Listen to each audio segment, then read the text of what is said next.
Hey everybody, so we're back again with Francine DuPont of DuPont Real Estate and Keller Williams Realty.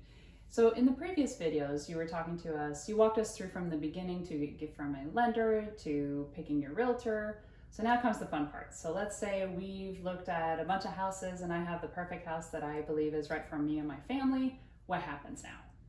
Well, what happens then is, first of all, the realtor contacts a listing agent to make sure that the property is still fully available. And by that I mean, yes, it showed as available before we went to look at it, but sometimes, and especially in this very fast market that we've been in the past few years, sometimes it happens that the property is not totally under contract, but there's a buyer that's negotiating the terms with a seller through obviously their agents. So it behooves the realtor, the buyer's agent, and the buyer, to call the realtor right away, the listing agent, and find out, is this property still fully available? So that way you're not in a multiple offering situation where you're negotiating against other people. You could still be, but you want to know, is it fully available? If it's not fully available, what's the situation? What's going on? And if it is a multiple offer situation, do you as the buyer want to compete? And if you do, then with a savvy realtor, the savvy realtor will be able to give you more detail about how the offer that you should put together look like. Yeah. Okay. All right. So let's say we've put in that offer. What happens after that? Well, first of all, we have a lot of documents to sign, a lot of documents to review, a lot of decisions to make. When do you want to close? And then we have to, once everybody's signed off on everything, the buyer and the seller has not just agreed, but have signed off on all the documentation. Then at that point, we order inspections, because we highly recommend that you as a buyer want to know the ins and outs of the house as much as possible. So, and the only way to know that, unless you live there, and even if you live there, there are things that might be you don't even know about. So we hire a home inspector, a professional home inspector, and that inspector will not poke holes in the walls or anything like that, but will inspect the main systems of the house, the electrical, the plumbing, as much as he can do with his tools and visually. He'll inspect the roof, the crawl space if there's a crawl space, the attic. He will be doing a thorough inspection. He'll check all the windows, make sure they all go up and down and stay up if they're going up, if there's no broken seals. I mean, there's tons of things that the home inspector looks at. And while the home inspector is doing the inspection, I normally recommend the buyers not to be there, because a home inspector has a way of inspecting homes. And if you interrupt him during that inspection, well, he may forget where he was at before and may skip something that would be very important. So I always ask the buyers, if they can, come in on the tail end of the inspection, and then wait till the inspector is all done, and then the inspector will go over everything with you, the buyer, to show you the main findings. If you are not local, then he will do a FaceTime video, and he will speak to you and show you the areas as well that need to be, in his opinion, repaired. And then he sends us meaning the buyer and the buyer's agent, a complete report with photographs and everything. So that report typically is sent or received a couple days after the home inspection. The other thing is, you may want to also have, which is very important, to have a termite inspection, a pest inspection. So basically, you want to know if there's going to be anything that is going to be wood-eating insect at the property. Yeah, I don't like bugs. No, well, it's not just about bugs. It could be spiders, but spiders are not included in the report. They don't eat wood. We're looking at wood-eating insects. It could be bees, carpenter bees. It could be termites. It could be, there's different wood-eating types of insects.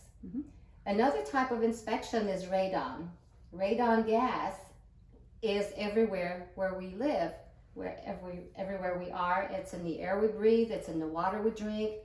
But in concentration, which is a house in concentration, if it has a high level of radon, it could be detrimental to your health and your family's health.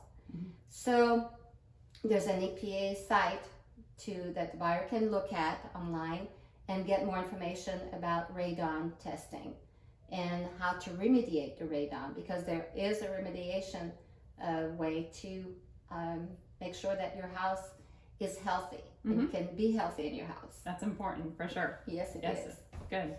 So once all the inspections have come in, what happens with all the reports, and what do you do as the buyer's agent to help me go through it and understand it and determine what's important? How does that work? So I typically let my buyers take a look. I take a look as well.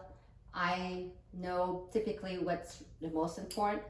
I already know if my buyer is kind of a jack of all trades, likes to do things on his own. And so we kind of talk about, we talk over the phone or on virtually, and we go over the report in detail. And then if for example, there's a chimney that's separating from the house, well, we may want to get the opinion of a structural engineer as to what's going on. If there's cracks that are wider than a half an inch, you may want to get a structural engineer to go take a look at it. So once we do the full reports, we have all the reports in, then we turn to the seller and we, in an addendum way, I write down for the buyer all the items that he would like the seller to take care of, repair, change, whatever the need is to do before closing date. And then there's negotiations. So negotiations reopen. And it could be that the seller will want to do only certain items. It could be that the seller at that point may want to give the buyer a certain amount of money so that the buyer can hire somebody to get it done after closing. And that money can go towards the buyer's closing cost, or the price of the house can be reduced by that amount. So depending on the situation, everything's negotiated. Yeah, sounds fun. It is fun. I like the negotiating. I think that's one of the most fun part of my career. That's good. Okay, so after negotiations and everybody's agreed, then we go to closing? No. Oh. So we forgot one aspect as well. While all that is happening, the lender is ordering an appraisal.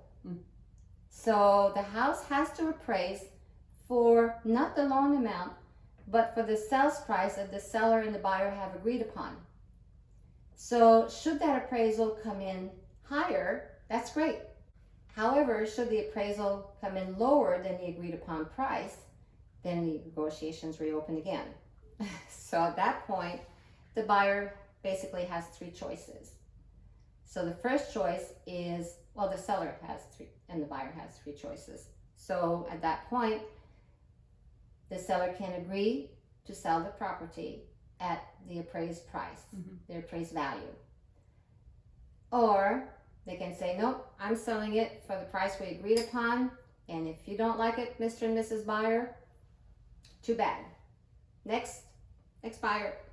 However, that's usually rare. It's usually quite rare, but it does happen.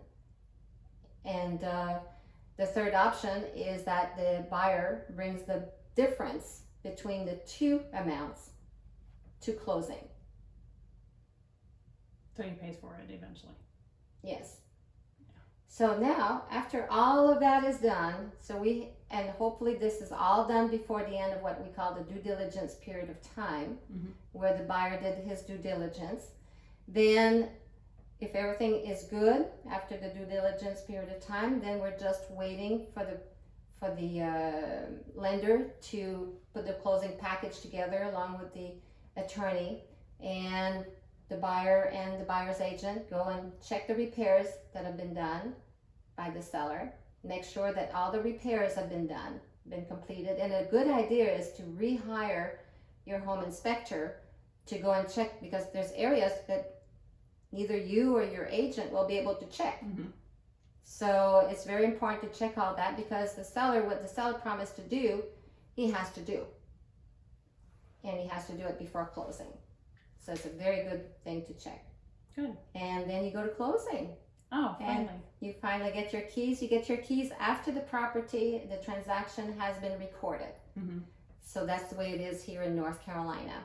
So you don't necessarily get it at the closing table. You have to wait till it's recorded at the county. That's correct. Okay. So you don't want to schedule a whole bunch of people an hour after closing, because You have to wait a little. it's not going to happen. Yeah. So that's the way it is here in North Carolina. And I thank you very much for meeting and asking me all these wonderful questions. Yeah, not a problem. And I look forward to helping anybody who wants to move to the Charlotte metropolitan area, Lake Norman. And I look forward to helping you. And I hope this has been very helpful. And if you have any questions, please don't hesitate to contact me. Thank you. Thank you.